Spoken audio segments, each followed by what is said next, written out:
Hi guys, welcome back to the channel. I'm Office Bloke Daz. And I'm Office Bloke Max. Two of us here today. Mike missing in action. Yeah, he's not here. No. Might need another hunt on the cards. Remember the Mike hunt? I came just after that. Oh, you did? Yeah, I wasn't there for it. We found him in the woods. Doing Probably heinous things. Might have gone back. May well have gone back. Missed his flight. Anniversary's probably on his... yeah. We know where he's not anyway. He's not near any schools. Not allowed. So English schools anyway. We know he's not there. Yeah. The craziest mistakes that got serial killers caught. I saw this and was like, this seems interesting because obviously if you're going to kill someone, you need to be quite precise. I think a lot of serial killers sort of like edge to bets, don't they, a little bit? Don't they sort of like... Well, they like they've chased, don't they? Yeah. Should we get into it? Yeah, absolutely. Maury Travis. Between 2000 and 2002, Maury Travis murdered at least 12 women in the St. Louis area. The 36-year-old hotel waiter mainly targeted sex workers, bringing them to his home where he had built a torture room in his basement. He recorded his crimes on video. Travis might have continued killing if not for one major mistake. After the St. Louis Post-Dispatch published an article about victim Teresa Wilson, Travis couldn't resist responding. He sent an anonymous letter to the newspaper writing, "I'll tell you where many others are, and to prove I'm real, here are directions to number 17. With the letter, he included a map showing where to find a body. What Travis didn't know was that the map came from Expedia.com, which tracked its users. FBI investigators contacted Expedia and got a list of IP addresses that had accessed their mapping service, and one of those addresses belonged to Travis. When police searched his home in June 2002, they found his torture room, newspaper clippings about his crimes, and videos of Travis killing his victims. During questioning, he slipped up again by asking to see the murdered girls, even though police hadn't told him the women were dead. DNA from a soda can Travis used matched the evidence from 2 victims. The case was solid, but Travis unalived himself in jail 3 days after his arrest. Henri Landru. I was watching a show last night in the UK, and it was the same sort of thing. It was a guy who was luring, it wasn't sex workers, though, it was girls, young girls, like 18 years old from nightclubs, fresh in nightclub, you know, the newbies and all that. Yeah. He was in his 30s, luring them back to his house, drugging them, and having his way with them, but videoing it and recording it. But his house was covered in cameras. They were everywhere. There was like 15 cameras in his house. And what he didn't realise, as soon as he walked into the police station, he stared right at both cameras. As soon as they arrested him, straight up at one camera, straight up at another camera. And I thought, he knows where the cameras are, this guy. I mean, I know they're not hard to sort of like spot sort of thing, But he's looking for... But he's looking straight at the camera. And anyway, they went down, found all these cameras from his house, got all the SD cards out, all the evidence there. Yeah, that must be... It's some sort of horrific fantasy, that, innit? It must be. It's bad. Yeah, it's horrific, yeah. Between 1915 and 1919, Henri Landru killed at least 11 people in France. The 40-year-old man targeted lonely widows during World War I, placing ads in newspapers in which he claimed to be a respectable widower looking for marriage. Landru charmed women who had money, convinced them to sell their things and move in with him, then killed them and took their money. What led to his capture was a small but telling mistake. Investigators found that when Landru took victims to his country house, he always bought one-way tickets for them, but round-trip tickets for himself. This pattern showed he knew these women would never come back. The police wasn't able to find direct evidence, only some bone fragments and teeth in his stove and garden. This, combined with the one-way tickets, was enough to identify him as the murderer. Landru was found guilty of 11 murders on November 30th, 1921, and was executed by guillotine on February 25th, 1922. Lamarques Devon McWilliams.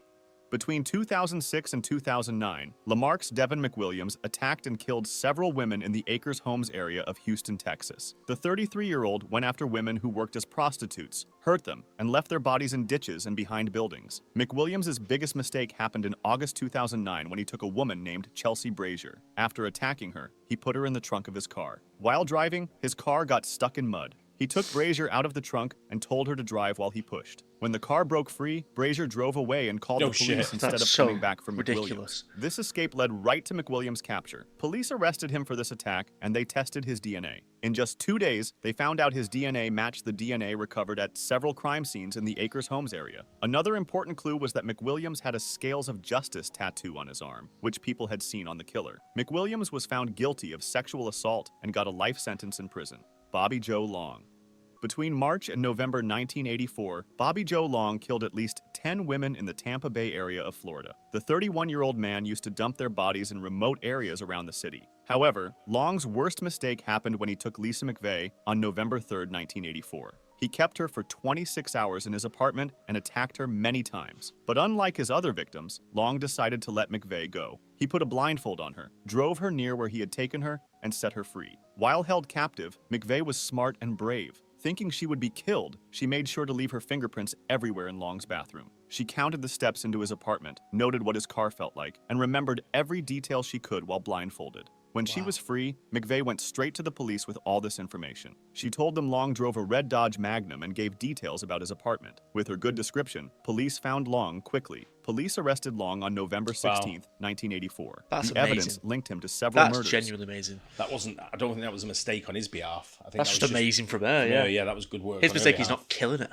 Yeah, exactly. That is the mistake. Yeah, but yeah. that's unbelievable from her. Wow. It was. When questioned, Long admitted to 8 killings and many other attacks. Long was found guilty and got the death penalty. After 34 years in prison, he was executed on May 23, 2019. Dean Corll. wow. Between 1970 and 1973, Dean Corll killed at least 29 teenage boys in Houston, Shit. Oh, Texas. The God. 33-year-old had 2 teenage helpers, David Brooks and Elmer Wayne Henley, who would bring him victims. Corll ordered his helpers to bring boys to his house with offers of beer, drugs, or parties. Once there, the victims would be tricked into wearing handcuffs or just grabbed by force. They were then tied to a board where Corll would attack them before killing them. Corll's mistake came on August 8, 1973, when Henley brought a male friend named Tim Curley and a female friend named Rhonda Williams to Corll's house. Corll got angry about bringing a girl, and after they all passed out from drinking and drugs, he tied them up. When Henley woke up, Corll said he was going to kill all 3 of them. Henley talked Corll into untying him by saying he would help hurt the others. Once free, Henley grabbed Corll's gun and killed him. Henley then called the police and told them everything. Police found bodies buried in a boat shed, at a beach, and near a lake. Both Henley and Brooks went to prison for life for helping with the murders. Wayne Williams. Between I don't know. It's like, do you ever know when your time's going to come? Do you think? There's no way in this world will I ever fall for wearing handcuffs in any situation. Literally. Unless it's obviously the police getting hold of you and going, handcuffs. Don't know, Yeah. and you Or you go, very fake, Yeah. silk like But if- stupid handcuffs. yeah. If someone said to me, wear these handcuffs, I'd be like, fucking no chance. I've seen not. enough. Don't matter what situation I'm in, I ain't wearing them. No. All right? It's, What? basic Let me tie you survival to it. Nope. Not happening. I don't know who you Yeah. are, mate. Yeah. Right. Yeah, exactly. 1979 and 1981, at mate, least called Wayne 28 Williams. black men were killed in Atlanta, Georgia. Wayne Williams, a 23-year-old black man who worked in music, was caught and found guilty of 2 of these killings, though police think he did many more. Williams became a suspect on May 22, 1981, when police watching a bridge heard a splash in the water below. Williams' car was the first to cross the bridge after this sound. When stopped, he told police a fake story about meeting a singer named Cheryl Johnson, who wasn't real. 2 days later, the body of Nathaniel Cater, a 27-year-old man, was found in the river. Police believed Williams had thrown Cater's body from the bridge that night. The main proof against him was carpet fibers found on victims that matched the rare carpet in Williams' home. On June 21, 1981, Williams was arrested for killing Cater and another man, Jimmy Ray Payne. He was later found guilty and got a life sentence. Robert Berdella.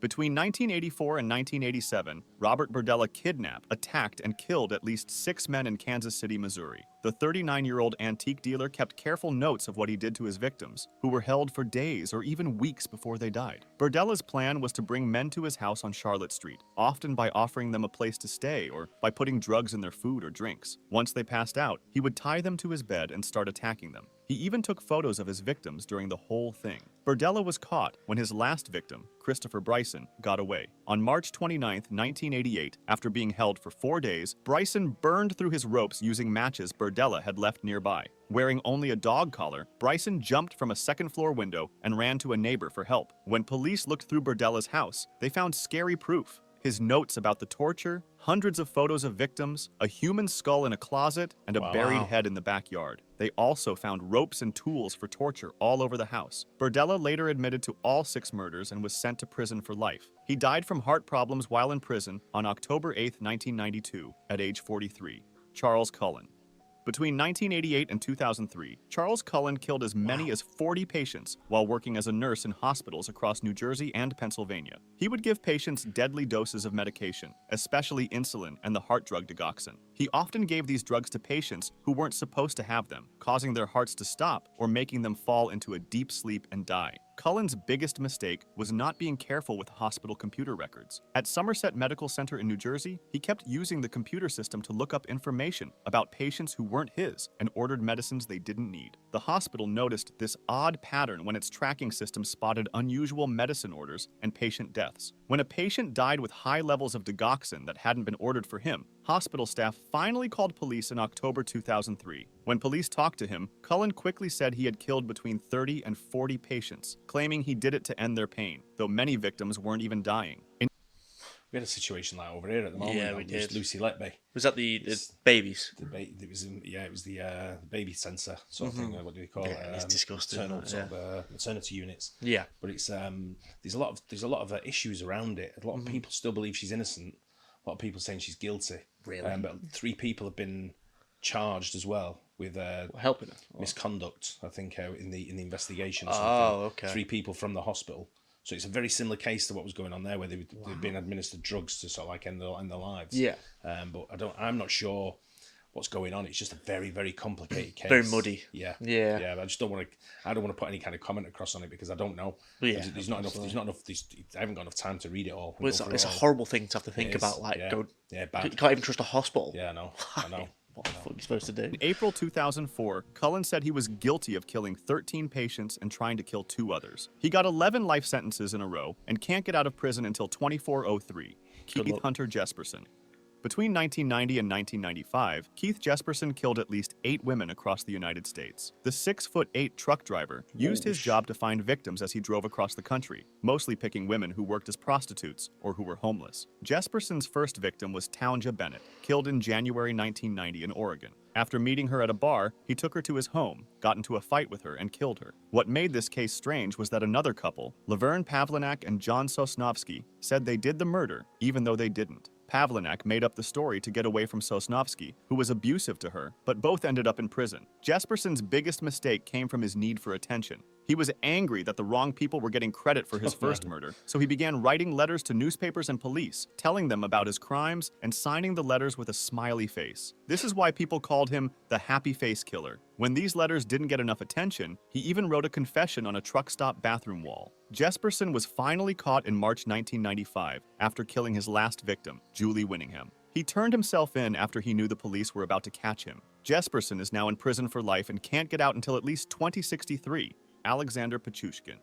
Between 1992 and 2006, Alexander Pichushkin killed at least 49 people in Moscow, Russia. The 32-year-old was called the chessboard killer because he said he wanted to kill 64 people, 1 for each square on a chessboard. Pichushkin's first murder was in 1992 when he was just 18 years old. He killed his classmate and threw the body into a sewer in Bitsa Park. After this murder, he stopped killing for several years until Russia abolished the death penalty in 1996, which made him feel safer to kill again. Most of Pichushkin's victims were older homeless people he found in Bitsa Park, near where he lived. Pichushkin's biggest mistake came in June 2006, when he killed his co-worker, Marina Moskalyova. Before going with him, she left a note for her son saying she was with Pichushkin and wrote down his phone number. Even though Pichushkin knew about this note, he still went ahead with the murder. This showed how sure of himself he had become, and it led right to his capture when her body was found, and police looked at security cameras. After they caught him, Pichushkin proudly showed police where he had killed people and told them all about his murders. In 2007, he was found guilty and sent to prison for life. If you liked this video, subscribe for similar... Yeah, I do like to know how some bad mistakes are made like that. But some of them weren't mistakes. Some of them were just... heroic efforts from the victims, But some of them were just like plain like police work as well. Yeah, that one of the guy getting his car stuck in mud is genuinely bonkers. Just give it a push, love. Yeah. That's what that mental that. There's so many stories you hear about people who have close shaves and stuff like that for being done in. Yeah, how many serial killers are even around nowadays? Like we had the canal pusher. That was it around in Sale. No, that wasn't Sale. That was Town. Was it? Yeah, that was in Town. But it's the Mersey that runs through Stretford. It was the Bridgewater Canal. Oh, okay. Yeah, it was the Bridgewater Canal, which was the main area. But it was the canal pusher's still up in the air, whether it's a serial killer or whether it's multiple people, different people, or just people being pissed walking home from the pub absolutely at night. Could be. That's the thing. There's that as well. But you don't really get many serial killers nowadays. It's too easy to catch people nowadays. No, it's the most recent one. Was it that Harold Shipman probably? Yeah, or Lucy Letby. Yeah, it's one of those two. I was thinking Shipman, but yeah, Shipman's the most prolific serial killer ever. Yeah. 219 people, was it? That's genocide, that, isn't it? So look, round here, Manchester, a doctor. He's doctor to some of my mates. Seriously? Well, he was. Well, it was. Mates Yeah, and no, their anymore. mates' mums and aunts and so grands crazy. and stuff like that. It's mad that the most notable serial killers so far are medical. Yeah. Past two have been over here, medical. yeah. And like Jack the Ripper. Well, we had people like Fred West as well over here, didn't we? Yeah. You know, he was a little bit of a... Ian Brady as well. Ian Brady, Maury Henri. These are the Moors. Moors murderers. These are the ones just in the UK, but then you look at like... Most of them Manchester based. Yeah. Especially Yeah, I Ian know, Brady right? and Shipman. Yeah, but if you look at like globally, I think the USA has its fair share. You get it though with just how many people are there. Yeah, Like, the I'm sure volume of Russia people, has yeah. loads. Oh, I'm sure they do. Yeah. Yeah. But it's I think some notorious ones have come out of the USA. Yeah, You know, well, we've heard Zodiac about and people like things Jeffrey like Dahmer. that. you Yeah, know. absolutely. They're the ones that are. Oh god, there's loads in there. There is. Yeah, but it's always something that's always been appealing to people to try and follow and get information on. It's always been a subject of interest. Yeah, it's kind of weird on both sides. It's 'cause weird, but it's, you know what I mean. It's like very interesting. It is because the human brain and how that works, but then people get really too into it. I've been like kind of obsessive over. You see people writing letters, don't you, to serial killers when they're in prison. So you see women who are going to. Well, Bundy had loads of that, didn't he? Yeah, I think there was a few. Because he was a fine-looking man. Yeah, I think there's a few people who could try and get married, or you know, God. I've seen that before as well. Where you know, people, That's also just mental illness in itself. I think so. It's a weird world. People just want to go down that route, don't they? Yeah. Be part of it. A little bit of danger. Up to them. I hope you guys enjoyed that. Don't forget to like and subscribe, and we'll see you on the next one. Cheers. Cheers.